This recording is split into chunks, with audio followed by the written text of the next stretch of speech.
काय सांगाल, आज एवढा आजारी होता 2-3 दिवस तुम्ही, आज मतदान करण्यासाठी या ठिकाणी आलेला? आणि शेवटी समाजानं 100% मतदान करणं आवश्यक आहे. हा लोकशाहीचा मोठा देशातला उत्सव आहे आणि याच्यामध्ये आपण आजारी असलो काहीतरी असलो आपलं कर्तव्य एक नागरिक म्हणून आपण पार पाडलं पाहिजे.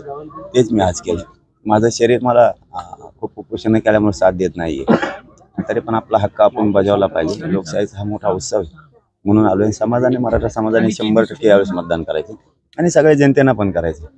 परंतु करताना एक लक्षात असू द्या की आपले लेकर सुद्धा डोळ्यासमोर असले पाहिजेत की जे आपल्या लेकरांना जे हक्कासाठी न्यायासाठी लागते तेही डोळ्यासमोर ठेवायचे. मी सांगताना सांगितलेलं की तुम्ही कोणालाही मतदान करा. मी म्हणणार नाही तुम्ही याला करा किंवा त्याला करा, कारण या निवडणुकीत मी नाही आहे. समाजाच्याच खांद्यावरती ही जबाबदारी यावेळेस. म्हणून फक्त एक गोष्ट खरी आहे की सगळे स्वरेच्या अंमलबजावणीच्या बाजूनं आणि मराठा आणि कुणबी एकच आहे याच्या बाजूनं असणाऱ्यांना मात्र सहकार्य समाजानं करावं. यावेळेस जरी आपण कुठला उमेदवार अपक्षही दिलेला नाही, कुणाला पाठिंबाही दिलेला नाही नसला तरी पाडण्यासुद्धा खूप मोठा विजय आहे. उभाच राहावं किंवा उमेदवारी अर्ज दाखल करावा असं काय नाही, पाडण्यात खूप मोठा विजय. यावेळेस पाडणारे बना. जर 6 जूनच्या आत नाही आरक्षण दिलं तर देणारे बनू. आपण विधानसभेला मैदानात मी आहे त्यावेळेस, कारण प्रश्न हा मराठ्यांचा पण आहे, मुस्लिमांच्या आरक्षणाचा आहे, धनगर बांधवांच्या आरक्षणाचा आहे, 12 बलुतेदारांचा पण आहे आणि दलित बांधवांचा पण आहे. मैदानात त्यावेळेस उतरू, देणारे बनू. परंतु आज उगाच काहीतरी बातम्या पसरायच्या, त्याचा मा करायचा,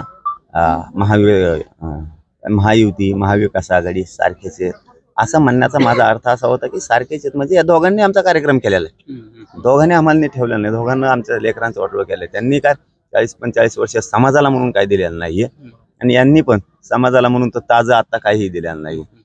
परंतु आता नाविलाज आपला उमेदवार नसल्यामुळं तुम्ही कोणालाही करा, परंतु आपल्या सगळ्या स्वरीच्या अंमलबजावणीच्या बाजून असला पाहिजे. आणि यावेळेस इतकं ताकदीनं पाडणाराला कमीत कमी त्याच्यानंतर त्याच्या 5 पिढ्या तरी उभा नाही राहिल्या पाहिजे. इतक्या एकजुटीनं महाराष्ट्रात मराठ्यांनी पाडण्यात विजय आहे, पण पाडायचं कुणाला? पाडण्यात विजय आहे तर जो आहे तो सरकारने पाळलेला नाहीये, त्यामुळे तुमच्या म्हणण्यानुसार यावेळेला मग सत्ता बदल होईल का असं वाटतंय का?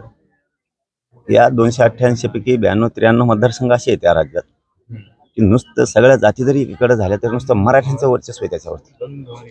त्यामुळं बदल तर आता हे बघा, माझा राजकीय मार्ग नाही मला त्याच्यात जायचा, पण आता तुम्ही जर आम्हाला त्या वाटेवर न्यायलाच लागले तर नाविलाज आमचा.